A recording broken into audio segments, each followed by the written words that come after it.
پاکستانی نوجوان کی ہونی داستان جو دشمن کے سروں پر موت کا سایہ بن کر منڈلانے لگا، ایک ایسا شخص جس کی سوچ سے دنیا لرز اٹھی، جو دنیا کی نظر میں مر چکا تھا، ایک محب وطن کی داستان جو انوکھی صلاحیتوں کا حامل تھا، وطن دشمنوں کا صفایا کرنے والی ایک قاتل مشین، ایک ایسے نوجوان کی داستان جس کا جادو سر چڑھ کر بولتا تھا، جو مارشل آرٹ کی دنیا کا بے تاج بادشاہ تھا، ایجنٹ شہزاد۔ آہستہ آہستہ اس پردے کی طرف بڑھنے لگا جس کے اوپر میں فوٹوگرافی کا کمرہ تھا۔ وہ ہنا سے آری بازی کھیلنے جا رہا تھا، نفرت کی بساط پر زندگی اور موت کی بازی۔ ہنا ابھی تک اسی کمرے میں تھی، وہ اس کمرے میں فوٹوگرافی کے کام میں مصروف تھی۔ خود شہزاد کی، اس کی اور اپنی تصویروں کے نگیٹو دھات کی ایک پلیٹ پر رکھے کسی کام میں ہم انگ تھی۔ شہزاد سیدھا ڈارک روم میں گھس گیا۔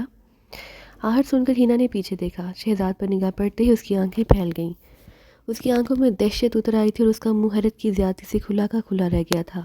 اس نے شہزاد کے کندھوں کے اوپر سے اس کے اوپر میں دیکھنے کے لیے پنجوں کے بل کھڑے ہونے کی کوشش کی، پھر شہزاد کے مسکراتے ہونٹوں کو دیکھ کر رک گئی۔ بڑھنے سے پہلے پلیز چینل کو سبسکرائب اور بیل آئیکن کا بٹن ضرور پریس کریں تاکہ آپ کو آئندہ آنے والی ویڈیو بر وقت مل جائے۔ شاید وہ یہ دیکھ رہی تھی کہ شہزاد کے اوپر میں ڈاکٹر نوریان بھی موجود ہے یا نہیں، لیکن اسے مایوسی ہوئی۔ شہزاد تنہا ہی ڈارک روم میں داخل ہوا تھا۔ وہ بازی ہار گیا، شہزاد نے زیر لب کہا۔ اچانک وہ تیزی سے آگے بڑھی، اسے شہزاد کے پیٹ پر ٹھوکر مارنے کی کوشش کی، لیکن شہزاد ہنستا ہوا سامنے سے ہٹ گیا۔ اس کے ساتھ ہی شہزاد کا بایاں ہاتھ چل گیا۔ اس نے پوری قوت سے ایک تھپڑ ہنا کے منہ پر مارا۔ اس کے ساتھ اگلے لمحے ہنا کی گردن شہزاد کے ہاتھوں میں تھی۔ نہیں، تم ان ہاتھوں سے نہیں نکل سکتی، شہزاد گرایا۔ یہ ہاتھ موت کے ہاتھ ہے منحوس گڑیا، مجھے مت مارو، مجھے زندہ رہنے دو، تم ایک ایسی ناگن ہو جس کا سر کچل دینا ہی بہتر ہے، شہزاد نے شفاف لہجے میں کہا۔ تم نے جزیرہ فردوس کے پرسکون ماحول میں جس درندگی کا مظاہرہ کیا ہے، مجھے اس سے اور تمہارے لاماضی ہونے سے نفرت ہے۔ سب سے بڑھ کر مجھے اس بات سے نفرت ہے کہ تمہاری روح کو ایک لڑکی کا جسم دیا گیا۔ شہزاد کے ہاتھوں کا دباؤ بڑھتا گیا، ہنا کی آنکھیں حلقوں میں ابھرنے لگیں۔ اس نے منہ کھول کر پوری قوت سے چیخنا چاہا، لیکن دہشت کی زیادتی اور موت کو سامنے دیکھ کر شاید اس کا حلق خشک ہو گیا تھا، وہ کوشش کے باوجود نہ چیخ سکی۔ شہزاد نے دباؤ مزید بڑھا دیا، ہنا کی زبان باہر نکل آئی اور پھر وہ دم توڑ گئی۔ اگرچہ شہزاد کی سنگلاہ انگلیوں نے اس کی سانس کی ڈوری کو توڑ دیا تھا، لیکن اسے معلوم تھا کہ لڑکی ماری دہشت کے پہلے ہی مر گئی تھی، اس کی حرکت قلب بند ہو گئی تھی۔ پوری قوت سے ہنا کی لاش کو ایک طرف اچھال دیا، وہ دیوار سے ٹکرائی اور کسی چھپکلی کی طرح فرش پر گرنے کے بعد وہیں بے حس و حرکت پڑی رہی۔ آخری لمحوں میں اس کی آنکھوں کی چکا چوند اور رخساروں کی تمتماہٹ تک ختم ہو گئی، جیسے دہشت کے آسیب نے پلک جھپکنے میں اس کا سارا خون پی لیا ہو۔ شہزاد نے اس کی لاش کی طرف دیکھا، اس کا جی تو چاہا تھا کہ اسے بے پناہ اذیتیں دے دے کر مارے، لیکن وقت کم تھا اور اسے اس عمارت سے ابھی اہم کاغذات اور تصویریں حاصل کرنا تھیں۔ ڈارک روم کی تلاشی لیتے ہوئے وہ سوچ رہا تھا کہ ہنا کو مارنے سے پہلے کم از کم مجھ سے ان کاغذات اور تصویروں کے بارے میں ضرور معلوم کر لینا چاہیے تھا۔ شہزاد نے تمام نیگیٹو تلاش کر کے جلا ڈالے، پھر پوری عمارت کی تلاشی لے کر جو بھی کارآمد کاغذ یا تصویر پہ ہاتھ لگی اسے بھی نظر آتش کر دیا۔ اس کے باوجود وہ مطمئن نہ ہوا تو اس نے گیراج سے پیٹرول کا ڈبہ لیا اور پورے گھر میں کچھ اس انداز سے چھڑکا کہ آگ لگنے کے بعد اس پر آسانی سے قابو نہ پایا جا سکے۔ اس نے پوری عمارت کو آگ لگا دی اور وہاں سے نکل کر کچھ فاصلے پر تاریکی میں کھڑا ہو کر نظارہ کرنے لگا۔ آگ تیزی سے بھڑکی تھی اور شعلے آسمان سے باتیں کرنے لگے تھے۔ فائر بریگیڈ کی پہلی گاڑی تقریباً 20 منٹ بعد پہنچی۔ اس وقت تک عمارت میں لگی ہوئی آگ بے قابو ہو چکی تھی۔ شہزاد کو یقین تھا کہ جب تک فائر بریگیڈ کا عملہ اس آگ پر قابو پانے میں کامیاب ہوگا تب تک سب کچھ راکھ ہو چکا ہوگا، اس طرح وہ تمام اشیاء بھی جل کر راکھ ہو جائیں گی جنہیں وہ تلاش کرنے میں ناکام رہا ہوگا۔ وہ اطمینان سے اپنی قیام گاہ کی طرف چل دیا۔ قیام گاہ سے اپنا مختصر سا سامان لے کر وہ خاموشی سے نکل آیا۔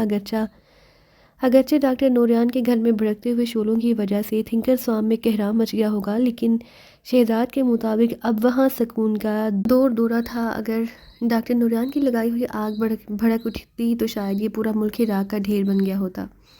شہزاد نے مقررہ وقت پر نمبر ڈائل کیا۔ دوسری طرف سے فوراً ہی کال ریسیو کی گئی۔ اس کے چیف بہرام کی جذبات سے آری آواز سنائی دی۔ ٹائیگر، شہزاد نے رکھائی سے کہا، کیا تم نے فارم سے علیحدگی اختیار نہیں کی؟ ابھی کچھ دیر قبل وہیں سے آیا ہوں۔ کیا مطلب؟ آپ کی چہیتی عالم بالا پہنچ چکی ہے، ڈاکٹر سیماب، دوسری طرف سے سوالیہ لہجے میں کہا گیا۔ جی ہاں، یہ کہہ کر شہزاد نے صورتحال مکمل طور پر اسے سنائی، اور جب تک وہ بات ختم کر چکا تو انتظار کرنے لگا کہ دوسری طرف سے اس اقدام پر کیا تبصرہ کیا جاتا ہے۔ ٹھیک ہے، اب تم آرام کرو، دوسری طرف سے ایک طویل سانس لے کر کہا گیا۔ بہرام نے اس کے کارنامے پر کسی قسم کا تبصرہ نہیں کیا تھا۔ شہزاد کے ہونٹوں پر اس کٹھور پن سے مسکراہٹ آ گئی تھی۔ کب تک آرام کروں؟ اس نے تنزیہ پوچھا۔ آرام کا مطلب ہے کہ جب تک تم سے کوئی کام نہیں لیا جاتا تب تک تمہیں اپنے استاد و شان سے مزید تربیت حاصل کرنی چاہیے۔ یہ کہہ کر بہرام نے سلسلہ منقطع کر دیا۔ شہزاد نے ریسیور ہک سے لٹکا دیا اور مسکراتا ہوا ٹیلی فون بوتھ سے باہر آ گیا۔ وہ بے حد تازہ دم نظر آتا تھا اور اس کا رخ ابھی اسی ہوٹل کی طرف تھا جہاں تک اس نے تھنکر سام سے واپسی کے بعد ایک شاندار کمرے میں قیام کیا تھا۔ وہاں ایک لڑکی اس کی منتظر تھی۔ اس لڑکی کے سفید چہرے پر بھورے بھورے خوشنما تل بنے ہوئے تھے۔ ان دبوں کو اس نے بے پناہ پسند کیا اور لڑکی کو بتایا تھا کہ جس لڑکی کے چہرے پر ایسے بھورے تل نہ ہوں اس کی مثال ایک ایسی رات جیسی ہوتی ہے جس میں ستارے نہ نکلے ہوئے ہوں۔ ایئر ہوسٹس نے حیرت سے اس شخص کی طرف دیکھا۔ اس نے اب تک کوئی چیز استعمال نہیں کی تھی۔ وہ جب سے جہاز میں سوار ہوا تھا اس نے کافی اور چائے تو درکنار پانی تک استعمال نہیں کیا تھا۔ جب وہ سیٹ کی پشت گاہ سے ٹیک لگا کر سونے کی کوشش کر رہا تھا تو اس نے ایک تکیہ اسے دینے کی کوشش کی تھی، لیکن اس پراسرار شخص نے تکیہ بھی قبول نہیں کیا۔ جب وہ نمایاں طور پر سوتا محسوس ہوا تو ایئر ہوسٹس نے ازراہ ہمدردی اس کا سر اٹھا کر تکیہ رکھنے کی کوشش کی، لیکن اس بار دو نوجوان تیزی سے اس کی طرف لپکے اور انہوں نے نہ صرف ایئر ہوسٹس سے تکیہ چھین لیا بلکہ ایئر ہوسٹس کو بھی شدید دھکا دیا۔ ایئر ہوسٹس نے خود کو بمشکل سنبھالنے میں کامیاب ہوئی۔ اسے ان لوگوں پر بے حد تاؤ آ رہا تھا، لیکن اس نے خود پر جبر کرتے ہوئے نہ صرف معذرت کر لی بلکہ اس نے اپنے ہونٹوں پر پیشہ ورانہ مسکراہٹ بھی بکھیر لی تھی۔ یہ لوگ یقیناً لاماضی قوم سے تعلق رکھتے تھے۔ جزیرہ فردوس کی مقامی ہونے کی وجہ سے اسے بھی لاماضیوں سے نفرت تھی، لیکن وہ اپنے فرض میں کوتاہی نہیں کرنا چاہتی تھی، اس لیے اس نے شروع ہی سے دیگر مسافروں کی طرح ان لاماضیوں کا بھی خیال رکھنے کی کوشش کی تھی۔ اب یہ بات الگ تھی کہ انہوں نے جواباً اس سے کوئی اچھا سلوک نہیں کیا تھا۔ تمام مسافروں کو کھانا دیا جا چکا تھا۔ رات آدھی سے زیادہ بیت چکی تھی۔ یہ مسافر بردار طیارہ تیزی سے فردوسی ایئرپورٹ کی طرف محو پرواز تھا اور ابھی نصف گھنٹے کی پرواز باقی تھی۔ اس نے ایک نظر مسافروں کی قطار پر ڈالی اور پھر مطمئن ہو کر جہاز کے کیپٹن اور اس کے نائب سے کھانے کے لیے پوچھنے کے ارادے سے کیبن کی طرف بڑھ گئی۔ گیلری سے گزر کر اس نے اپنی جیب سے چابی نکالی اور کیبن کا دروازہ کھول کر اندر جھانکتے ہوئے کہا، آپ دونوں کے لیے بھی کھانا لے آؤں؟ نہیں، نائب نے جواب دیا، ہم دونوں لینڈ کرنے کے بعد دارالحکومت کے کسی اچھے سے ریسٹورانٹ میں کھانا کھانے کا پروگرام بنا چکے ہیں۔ بہت خوب، ایئر ہوسٹس نے نکرائی گھنٹی سے ملتی جلتی آواز میں کہا لگایا، اگر یہ پروگرام میرے علم میں لا کر تیار کیا جاتا تو شاید میں بھی شامل ہو جاتی۔ پھر کبھی صحیح۔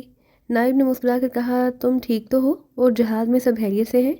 ہاں، ایئر ہوسٹس نے ایک طویل سانس لے کر کہا، معمولی سی بدمزگی کے علاوہ کچھ نہیں ہوا، اور تم جانتے ہو کہ جہاز میں کبھی کبھی کچھ بدمزاج لوگ بھی سوار ہو جاتے ہیں جن کو بہرحال بھگتنا ہی پڑتا ہے۔ اس نے اپنے گریبان میں پھونک ماری، مجھے تو بڑی گرمی لگ رہی ہے، تمہاری طبیعت تو ٹھیک ہے؟ پائلٹ نے پلٹ کر کہا، ہمیں تو سردی کا احساس ہو رہا ہے، شاید کچھ طبیعت کی گڑبڑ ہے۔ ایئر ہوسٹس نے زیر لب کہا اور جانے کے ارادے سے پلٹ پڑی۔ پھر اس نے دروازہ اتنی آہستگی سے بند کیا کہ کیبن میں موجود دونوں افراد کو پتہ بھی نہ چلا، لیکن دروازہ ٹھیک سے بند نہیں ہوا تھا کہ ایئر ہوسٹس کے دماغ پر نیند کا غبار پھیل گیا اور وہ کیبن سے باہر فرش پر منہ کے بل گر گئی۔ اسی لمحے کھلے دروازے سے نائب نے ایسی آوازیں سنی جیسے جہاز میں کوہرام مچ گیا ہو۔ وہ پھرتی سے دروازہ کھولتا ہوا دوڑا تو باہر فرش پر بے ہوش پڑی ایئر ہوسٹس سے الجھ کر گرتے گرتے بچا۔ پھر اس نے ایئر ہوسٹس کی پرواہ کیے بغیر جہاز میں موجود مسافروں کی طرف دیکھا۔ ایک عورت بری طرح چیخ رہی تھی، نہیں نہیں، ایسا نہیں ہو سکتا۔ وہ تیزی سے آگے بڑھا۔ عورت نے اپنے سوئے ہوئے بچے کو جھنجھوڑ کر جگانا شروع کر دیا، لیکن جب اس کی نیند نہ ٹوٹی تو وہ عورت اس کے رخساروں کو تھپ تھپانے لگی اور یہ تھپ تھپاہٹ آہستہ آہستہ ہیضیانی کیفیت میں لگائے گئے تھپڑوں میں تبدیل ہو گئی۔ نائب نے بوکھلا کر ایزل کی طرف دیکھا۔ وہاں ایک نوجوان یوں چل رہا تھا جیسے کسی وجہ سے اس کی آنکھیں پھٹ گئی ہوں اور اس کے ذہن نے کام کرنا چھوڑ دیا ہو۔ ایک نوعمر لڑکی یک اپنے بوڑھے ساتھی کے گریبان میں منہ چھپا کر سسکیاں بھرنے لگی۔ چند لمحوں تک تو پائلٹ کے نائب کو صورتحال کی وجہ ہی سمجھ میں نہ آ سکی۔ پھر اس نے ان دو نوجوانوں کی طرف دیکھا جن کے ہاتھوں میں ریوالور تھے، اور پھر خود نائب کی دہانی اور آنکھوں میں پھیلاؤ پیدا ہوتا چلا گیا۔ ان ریوالور پر 10 نوجوانوں کے پیروں میں ایک شخص کسی لاش کی طرح پڑا تھا۔ دونوں نوجوان گہری نظروں سے ادھر ادھر دیکھ رہے تھے۔ خود ان کے چہروں سے پریشانی ہویدہ تھی، لیکن ان کا انداز جارحانہ تھا۔ بالکل یوں محسوس ہوتا تھا جیسے وہ اگلے چند لمحوں میں جہاز کے ہر مسافر کو گولی مار دینے کے ارادے پر نظر ثانی کر رہے ہوں۔ جو مسافر محو حواف تھے، جہاز میں شور کی وجہ سے وہ بھی بیدار ہو گئے۔ انہوں نے بھی بس یہی دیکھا کہ ایک لاماضی ایزل میں مردہ پڑا ہے اور دو نوعمر لاماضی ریوالور ہاتھوں میں لیے اس کے قریب کھڑے ہیں۔ غالباً اس سے مسافروں نے اندازہ لگایا کہ انہی دونوں نے اس لاماضی کو ٹھکانے لگایا ہے۔ نائب اس صورتحال پر بوکھلایا ہوا چند لمحوں تک تو ادھر ادھر دیکھتا رہا، پھر تیزی سے آگے بڑھا۔ اس نے بھی فوری طور پر یہی سمجھا تھا کہ ان دونوں نے اس شخص کو قتل کر دیا ہے۔ کیا بات ہے، تم لوگ کیا چاہتے ہو؟ اس نے بوکھلاہٹ میں پوچھا۔ لاماضی نوجوان قہر آلود نگاہوں سے نائب کو دیکھتے رہے، پھر انہوں نے دھیمی آواز میں اسے کچھ بتایا۔ ان کی باتیں سن کر نائب نے ایزل میں مردہ پڑے شخص کی طرف دیکھا، پھر اس کی آنکھیں مزید پھیل گئیں۔ اس بار ان میں دہشت سے زیادہ حیرت کا تاثر تھا۔ جو شخص ایزل میں پڑا تھا اس کی دائیں کلائی میں ایک ہتھکڑی تھی جس کی زنجیر سے ایک چھوٹا سا بریف کیس منسلک تھا۔ اب تک مسافروں میں ہانسا ہیجان پیدا ہو چکا تھا اور وہ اپنی اپنی سیٹوں سے اٹھ گئے تھے۔ پائلٹ کا نائب تیزی سے واپس آیا اور اس نے ایئر ہوسٹس کا مائکرو فون ہاتھ میں لے کر ایمرجنسی لینڈنگ کا اعلان کر دیا۔ اس کے ساتھ ہی اس نے مسافروں سے درخواست کی کہ سب اپنی اپنی جگہ بیٹھ جائیں۔ پائلٹ نے بھی یہ اعلان سن لیا اور اسے یہ سمجھنے میں دیر نہیں لگی کہ ایمرجنسی لینڈنگ بے حد ضروری ہے۔ اگر ایسا نہ ہوتا تو اس کا نائب ہرگز یہ اعلان نہ کرتا۔ طور پر قریبی ایئرپورٹ سے رابطہ قائم کرنے کی کوشش شروع کر دی۔ دھند آلود رات میں جہاز کا رخ فوراً بدل گیا اور اس کی بلندی تیزی سے کم ہونے لگی۔ فگارو لینڈ ایئرپورٹ پر اترنے کا انہیں سگنل مل چکا تھا اور پائلٹ نے پوزیشن وہاں کی سیکیورٹی کو بتا دی تھی، جس کے نتیجے میں جہاز لینڈ کر گیا تو اسے وہاں تک جانے کی اجازت نہیں دی گئی جہاں عموماً مسافر بردار جہازوں کو کھڑا کیا جاتا تھا۔ پائلٹ اور اس کے نائب کو فوری طور پر سیکیورٹی چیف کے پاس پہنچا دیا گیا اور باقی مسافر جہاز تک محدود کر دیے گئے۔ اس وقت ڈاکٹر اور نرسیں وہاں پہنچ چکے تو انہیں جہاز میں داخل ہونے کی اجازت دے دی گئی اور وہ لوگ اپنی دواؤں اور مسکراہٹوں سے جلد ہی لوگوں کی حالت معمول پر لانے میں کامیاب ہو گئے۔ جن دو لاماضی نوجوانوں نے ریوالور نکال رکھے تھے انہوں نے انہیں ہولسٹروں میں واپس رکھ لیا۔ پھر اچانک ہی وہ اپنے قریب کھڑے لوگوں کو دھکیلتے ہوئے دروازے سے اترے اور اس سے قبل کہ کوئی صورتحال سمجھتا وہ دونوں دوڑتے ہوئے ایک کار تک جا پہنچے۔ اگلے ہی لمحے ان کی کار رن وے پر دوڑتی ہوئی جہاز سے دور چلی گئی۔ سیکیورٹی کی جیپ کچھ دیر بعد ہی ان کے تعاقب میں گئی لیکن ان لوگوں کو ناکام واپس نہیں آنا پڑا۔ البتہ وہ دونوں لاماضی ان کے ساتھ نہیں تھے، ان کی کار دور رن وے پر ہی کھڑی تھی۔ اس رات صرف انہی لوگوں کو ایئرپورٹ سے باہر جانے کی اجازت دی گئی جو مر چکے تھے اور جنہیں مردہ خانے بھیجا گیا تھا۔ اگلی رات میں اس سے زیادہ بیت گئی تب کہیں باقی ماندہ لوگوں کو اجازت ملی اور وہ لوگ جیسے تیسے وہاں سے اپنی اپنی منزل کی طرف روانہ ہو گئے۔ جتنا عرصہ مسافروں کو ایئرپورٹ پر نظر بند رکھا گیا اتنے عرصے میں ہر کسی سے بے شمار سوالات کیے گئے۔ فضول اور بے مقصد سوالات تھے لیکن ہر کوئی ان باتوں کا جواب دینے کے لیے مجبور تھا۔ جس رات جہاز میں یہ سب کچھ ہوا اس سے اگلے روز اخبارات اس سلسلے میں خاموش رہے، لیکن دوسرے روز اخبار میں ہر طرف یہی سرخی تھی کہ ناقص غذا کی وجہ سے 19 افراد جہاز میں ہلاک ہو گئے۔ اس خبر میں لاماضیوں کا کہیں تذکرہ نہیں تھا۔ تیسری شب پائلٹ اپنی بیوی کے ساتھ بیٹھا تھا کہ اس نے یہ خبر پڑھ کر حیرت سے اپنی بیوی کی طرف دیکھا۔ ناممکن، وہ بڑبڑایا، سب بکواس ہے، اتنے لوگ ناقص غذا سے نہیں مر سکتے۔ سب کی حالت خراب ہو گئی تھی لیکن وہ دہشت زدہ تھے۔ پھر میں نے انہیں مردہ نہیں دیکھا، صرف ایک آدمی ہلاک ہوا اور وہ بھی لاماضی تھا جس نے کچھ نہیں کھایا۔ ایسی صورت میں تمہیں فوراً پولیس کو حقائق سے آگاہ کرنا چاہیے، بیوی نے شوہر کو مشورہ دیا۔ پائلٹ نے فوراً ریسیور اٹھایا اور پولیس ہیڈ کوارٹر سے رابطہ قائم کرنے لگا۔ اس کی باتیں بے حد توجہ سے سنی گئیں، پھر اسے یہ اطمینان دلا کر سلسلہ منقطع کر دیا گیا کہ اس کے بیان کی روشنی میں اس معاملے کی اطمینان بخش انداز میں تحقیقات کی جائے گی۔ اسی شب یہ ساری اطلاعات صدر مملکت کو پہنچا دی گئیں۔ انہوں نے صورتحال کا جائزہ لیا، پھر اپنے اے ڈی سے مشورہ کیا جس نے انہیں بتایا کہ لاماضی صدر مملکت جنرل لامو کو ان کے بعد بھیج رہا ہے، لیکن چونکہ پہلے سفیر کو ہوائی جہاز میں قتل کر دیا گیا ہے اس لیے جنرل لامو کو کسی گمنام ذریعے سے بھیجا جائے گا۔ صدر مملکت نے اپنے اے ڈی سے کہا کہ وہ لاماضی حکومت سے رابطہ قائم کر کے فوراً یہ درخواست کرے کہ وہ اپنے نمائندے کو اس انداز میں نہ بھیجیں ورنہ اس کی حفاظت کی ذمہ داری قبول نہیں کی جائے گی۔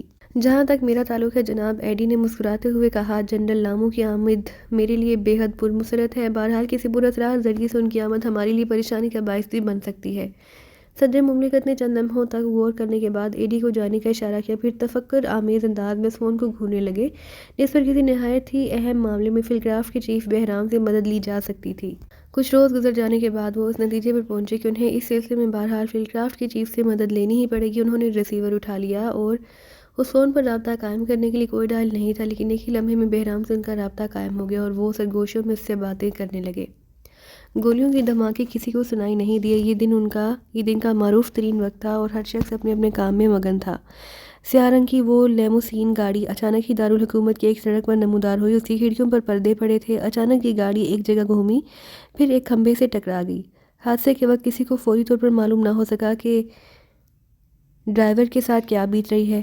وہ بری طرح اسٹیئرنگ پر ہاتھ مار رہا تھا اور اس کی کھوپڑی کے عقبی حصے سے خون ابل رہا تھا۔ ڈرائیور کے پہلو میں جو شخص براجمان تھا اس کا سر ڈیش بورڈ پر جھکا ہوا تھا اور یوں محسوس ہوتا تھا جیسے کوئی شدید ندارد چوٹ کھانے کے بعد اب خون تھوک رہا ہو۔ اچانک عقبی سیٹ پر پڑے ہوئے پردے ہٹ گئے۔ مردہ ڈرائیور کا ایک رخ بریک پر جمع ہوا تھا اور دوسرے نے کلچ کو دبا رکھا تھا، اس لیے کار کا انجن اب بھی بیدار تھا۔ ابھی اس کو کھمبے سے ٹکرائے زیادہ وقت نہیں ہوا تھا کہ ایک بھوری کار اس سڑک پر نکل آئی۔ یہ ایک تیز رفتار کار تھی۔ اس کار کے ڈرائیور کی نگاہ جیسے ہی سیاہ لیموسین پر پڑی اس نے پوری قوت سے بریک لگا دیے۔ ٹائروں کی چیخوں سے آس پاس کا ماحول کانپ گیا۔ پہلے حادثے کی بجائے اس شور نے لوگوں کی توجہ اپنی طرف مبذول کروا لی۔ بھوری کار ایک دھچکے سے رک گئی۔ دروازے کھلے اور پھر ریوالور ہاتھ میں لیے 4 آدمی اس کار سے اتر آئے۔ وہ تیزی سے اس لیموسین کی طرف دوڑے جس کا انجن اب بھی شور مچا رہا تھا کیونکہ مضبوط کھمبے نے اس کا راستہ روک لیا تھا۔ بھوری کار سے 4 آدمی اترے تھے لیکن 3 نسبتاً تیز رفتاری سے اس لیموسین تک پہلے پہنچ گئے۔ انہوں نے جاتے ہی کار کے دروازوں پر زور آزمائش شروع کر دی لیکن دروازے شاید مقفل کر دیے گئے تھے۔ اوپری دروازے سے جدوجہد کرنے والے شخص نے پہلے تو ہینڈل کو زور زور سے جھٹکے دیے لیکن جب دروازہ نہ کھلا تو اس نے ریوالور والا ہاتھ اٹھایا اور کار کے آگے والے دروازے پر فائر کر دیا۔ اسی لمحے دوسرے نے گولی چلا کر فرنٹ سیٹ کے دروازے کا شیشہ چکنا چور کر دیا۔ پھر دونوں کے ہاتھ بیک وقت لاک کھولنے والے لیور کی طرف لپک پڑے۔ انہوں نے فی الفور رکبی دروازہ کھول دیا۔ اس سڑک کے کنارے رہنے والی ایک خاتون مسز کاش نے یہ سب کچھ اپنی آنکھوں سے دیکھا تھا۔ کچھ دیر بعد جب پوری سڑک پولیس اور ٹریفک کے آدمیوں سے بھر گئی اور لوگوں سے باز پرس کا لامتناہی سلسلہ شروع ہو گیا تو ایک نوجوان افسر نے مس کاش سے بھی سوالات کیے۔ مسز کاش کو گھر جانے کی جلدی تھی کیونکہ اسے ابھی کھانا تیار کرنا تھا، لیکن وہ جانتی تھی کہ اس قسم کے موقعوں پر کی گئی باز پرس عموماً نگرانی بھی کی جاتی ہے اور جن لوگوں سے سوالات کیے جاتے ہیں انہیں ٹی وی پر بھی انٹرویو کے لیے بلایا جاتا ہے۔ اس خیال کے تحت وہ نوجوان افسر کے سوالوں کا جواب دینے کے لیے مجبور ہو گئی تھی۔ پہلی کار سے آپ نے کس شخص کو اترتے دیکھا تھا؟ نہیں، میں نے تو گاڑی کے کھمبے سے ٹکرانے کی آواز سنی تھی اور اس کے بعد ایک کار کے ٹائر بری طرح چیخے۔ پھر 4 آدمی اس بھوری کار سے اترے اور دوڑتے ہوئے اس کار کی طرف بڑھے جو کھمبے سے ٹکرا گئی تھی۔ ان میں سے ایک یا 2 نے دروازوں کو کھولنے کی کوشش کی لیکن ناکام رہے۔ پھر کیا ہوا؟ افسر نے بے چینی سے پوچھا۔ ایک شخص نے فائر کر کے شیشہ توڑ دیا اور دوسرے نے ڈرائیونگ سیٹ کے دروازے پر گولی چلا دی۔ انہوں نے عقبی دروازے کھولے لیکن پہلی نشست پر کوئی نہیں تھا۔ کیا مطلب؟ عقبی سیٹ خالی تھی۔ مسز کاش نے وضاحت کی۔ انہوں نے جس شخص کو اس سیٹ پر تلاش کرنا چاہتا تھا وہ اس سیٹ پر موجود ہی نہیں تھا۔ آپ کو کوئی مشتبہ شخص بھی نظر آیا؟ مسز کاش نے سر کو منفی جنبش دی۔ وہ حیران تھی کہ یہ افسر کیسے احمقانہ سوالات کر رہا ہے۔ جن 4 افراد نے کار پر گولیاں برسائی تھی وہ مشکوک نہیں تھے تو انہیں اور کیا کہا جا سکتا ہے، لیکن اس نے چڑچڑے پن کا مظاہرہ نہیں کیا بلکہ بڑے صبر و تحمل سے پولیس افسر کی طرف دیکھتی رہی۔ جو دونوں افراد لیموسین میں زخمی پائے گئے تھے، کیا وہ جلدی ٹھیک ہو جائیں گے؟ مسز کاش نے پولیس افسر کو کسی گہری سوچ میں ڈوبے دیکھ کر پوچھا۔ پولیس افسر نے سر کو نفی میں حرکت دے کر کہا، مشکل ہے، ان کو کاری ضربیں لگی ہیں۔ کیا تم نے کار میں موجود ان 2 افراد کے علاوہ کسی کو نہیں دیکھا جو زخمی ہو گئے تھے؟ مسز کاش نے دوبارہ سر کو نفی میں ہلا دیا۔ کیا اس محلے میں کوئی لاماضی رہتا ہے؟ جی ہاں، لانڈری کا کام کرتا ہے۔ کیا آپ نے اسے کسی کار کے نزدیک دیکھا تھا؟ نہیں، مسز کاش نے جواب دیا۔ وہ تو بیچارہ ان لوگوں کی طرف گھبرا کر مدد کے لیے دوڑا تھا۔ اس وقت تو شاید پورا محلہ جمع ہو چکا تھا۔ کیا مجھے ٹی وی پر پیش کیا جائے گا؟ نہیں، پولیس افسر نے رکھائی سے کہا۔ اس رات کی خبریں جب فردوسی ٹیلی ویژن پر نشر ہوئیں تو ایک موہوم سے امید لیے مسز کاش اپنی سیٹ کے سامنے بیٹھی رہی لیکن اسے کہیں نہیں دکھایا گیا۔ تب اسے عجیب سا محسوس ہوا کیونکہ اس قدر سنگین صورتحال کے باوجود ٹی وی نے اس معاملے کو بے حد سرسری انداز میں لیا تھا۔ خبروں میں اس بات کا تذکرہ بھی نہیں کیا گیا کہ حادثے کے فوراً بعد ہی پولیس اور محکمہ خفیہ کے آدمیوں کی پوری فوج حادثے کے مقام پر پہنچ گئی اور انہوں نے بازار کی ناکہ بندی کر کے ایک ایک شخص سے خوب کریٹ کر باز پرس کی تھی۔ سب سے زیادہ حیرت کی بات یہ تھی کہ عقبی سیٹ پر موجود شخص کے غائب ہو جانے کا بھی تذکرہ نہیں کیا گیا تھا۔ مسز کاش کا خیال تھا کہ شاید فوری طور پر نشر ہونے والی خبروں میں تفصیل اس لیے نہیں دی گئی کہ رپورٹرز کو پورے حقائق ہی معلوم نہیں ہوئے ہوں گے۔ اس نے نصف شب سے کچھ دیر پہلے آخری خبروں کو سنا لیکن ان میں بھی کوئی تذکرہ نہیں تھا۔ یہ اس کا اپنا اندازہ تھا کہ کوئی بہت بڑی شخصیت اس کار کی عقبی سیٹ پر موجود تھی جسے اچانک ہی غائب کیا گیا تھا۔ تب اس نے تبصرہ کیا کہ کسی ایسی شخصیت کو یوں ایک ہی کار میں آنے کی کیا ضرورت تھی؟ اس کے ساتھ تو درجنوں کاروں کا ایک جلوس ہونا چاہیے تھا۔ متعلقہ محکموں کے سربراہ الگ پریشان تھے۔ انہوں نے اس سلسلے میں جو رپورٹس مرتب کی تھی وہ ادھوری تھیں۔ وہ اپنی رپورٹ لے کر ہیڈ کوارٹرز کے ایک کمرے میں جمع تھے۔ ایک لمبی سی میز کے گرد ان گنت کرسیاں سجی ہوئی تھیں، ان میں سے چند ایک کو خالی دیکھا جا سکتا تھا۔ انہوں نے اس سلسلے میں اس وقت کام شروع کیا تھا جب چاروں طرف خوب دھوپ پھیلی ہوئی تھی اور پھر جب کام ختم ہوا تو آسمان اندھیروں میں چھپ چکا تھا، لیکن اس کے باوجود کسی کی بھی رپورٹ مکمل نہ تھی۔ دوسری جانب ان کے ماتحت ابھی دوڑ دھوپ میں لگے ہوئے تھے۔ ہر گھڑی کسی نہ کسی سربراہ کے ماتحت کی کال آتی اور وہ کسی ہاتھ سے اطلاع کی تمنا لیے دوڑا فون کی طرف جاتا اور کچھ ہی دیر بعد منہ لٹکائے واپس آ جاتا۔ ادھر صدر مملکت کے مشیر ہاتھ سے اپنے دفتر میں موجود ایک فرد سے دریافت کیا تھا، بتاؤ یہ سب کچھ کیسے ہوا؟ بلڈنگ نما چہرے والا شخص اپنے سامنے کاغذات پھیلائے بیٹھا تھا۔ یہ غالباً وہ رپورٹس تھی جنہیں اس نے مختلف ذرائع سے اطلاعات حاصل کر کے مرتب کیا تھا۔